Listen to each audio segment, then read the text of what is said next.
This is Cruise News Today with Doug Parker. Two Princess cruise ships sailing down under have reported gastrointestinal outbreaks in a short time span. Now, according to emails to our tip line, the first outbreak occurred on the Diamond Princess during a 21-night sailing out of Melbourne, where guests on that sailing had to debark in Auckland for a deep cleaning.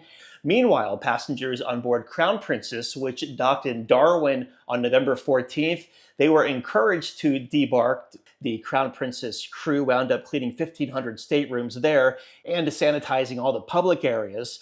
A good reminder to wash your hands. And Bar Harbor, Maine's decision to maintain its strict daily cap on cruise ship passengers may be revisited, as a recount of its November 5th vote has been scheduled for next Saturday. Now, the measure, which proposed raising the current 1,000 passenger limit, was narrowly defeated by just 63 votes. Now, according to the town clerk, the recount request was granted without fee due to the margin of defeat being less than 2%.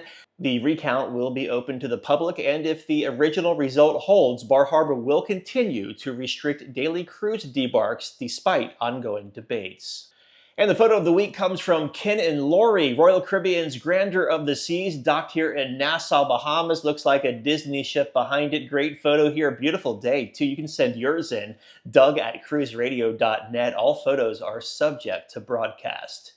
And cruise stocks were mixed on Thursday. Carnival Corporation down 1%, 23.31. Royal Caribbean down 0.5%, 233.01. NCL down 2.3%, 26.68. And Viking up 0.5%, 45.79. If you have a lead on a story, let us know. Tips@cruiseradio.net. We sure appreciate all of them. Here at the Aerotel in the Hong Kong airport, some sleeping room I got for a couple hours. I'm Doug Parker with Cruise News Today. Have yourself a great weekend.